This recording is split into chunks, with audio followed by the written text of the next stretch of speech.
Oui, nous allons voter en conseil municipal les différents tarifs de nos services publics, de la piscine en passant par le périscolaire, les activités dans les musées ou à la citadelle. Et il a toujours été important pour notre équipe de faire en sorte que ce soit au niveau des loisirs, que ce soit au niveau de la culture, que tout cela soit le plus accessible possible. Donc nos tarifs restent très modérés et ce que nous allons montrer à voir à travers une vidéo notamment, c'est le prix du service public et le coût que l'on fait payer. Et il y a une grande différence entre les deux, puisque en réalité, l'essentiel du coût est payé par la collectivité. Lorsque vous allez à la piscine, l'entrée est autour de 5 euros et le coût total est de plus de 15 euros pour la ville. Quand vous allez dans les bibliothèques, c'est gratuit, ce n'est pas une promotion, c'est un choix pour faire en sorte que tous les services publics soient le plus accessibles. Et puis, dans ce mandat, nous avons également voulu mettre plus de solidarité. C'est ce que nous avions fait en matière de tarification du périscolaire, donc à la fois les repas et l'encadrement sur les périscolaires du midi, où là, vous payez de 1 euro à 9 euros, là où ça coûte le double pour la collectivité. Donc ce que nous souhaitions mettre en avant, c'est vraiment l'engagement pour la solidarité et le service public que nous continuons à porter avec notre équipe. Et les tarifs que nous votons demain seront ceux qui seront appliqués tout au long de l'année 2025.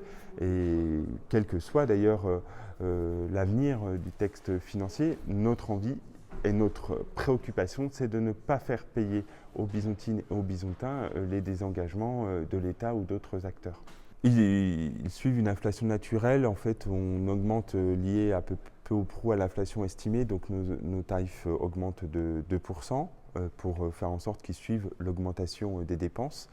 Et puis, dans certains domaines en particulier, nous n'appliquerons pas cette hausse. C'est le cas pour les activités pour les enfants dans les maisons de quartier, où nous créons aussi de la gratuité dans les personnes handicapées, dans nos piscines notamment, puisque ça nous semble important que la personne handicapée et son accompagnateur ne payent pas dans nos piscines. Donc c'est ce genre d'adaptation que l'on fait, mais la règle générale, c'est 2% d'adaptation de tous nos tarifs entre 2024 et 2025.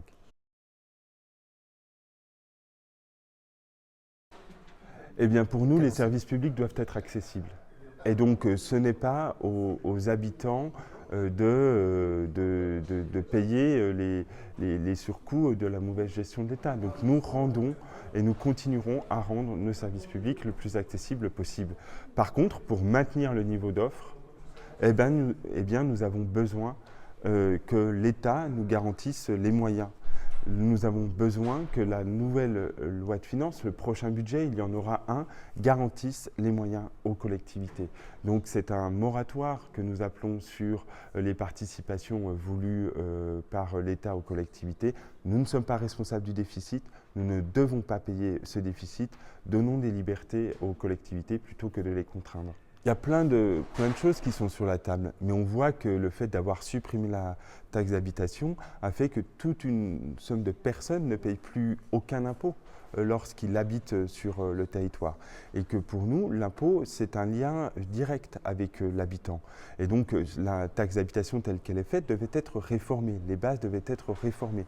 Cette réforme aurait dû avoir lieu, mais supprimer totalement la taxe d'habitation est une erreur, et on le constate après, a été une erreur qui coûte très cher à l'État, puisque c'est plus de 18 milliards d'euros en moins qui ont été compensés aux collectivités en prenant sur des parts de TVA, et donc c'est de l'argent en moins dans le budget de l'État. Et donc à un moment donné, il y a plusieurs propositions sur la table, des impôts résidentiels, des financements plus participatifs ou autres, mais je pense qu'il faut réfléchir à une imposition solidaire à l'échelle locale, une nouvelle forme de taxe d'habitation ou autre, mais le fait d'habiter à un endroit, ce n'est pas neutre au regard de l'ensemble des services publics dont vous pouvez bénéficier. Et les habitants sont parfois très attentifs, sont parfois très exigeants sur les services rendus. Et bien, pour que nous puissions rendre de meilleurs services, nous avons besoin d'avoir des moyens.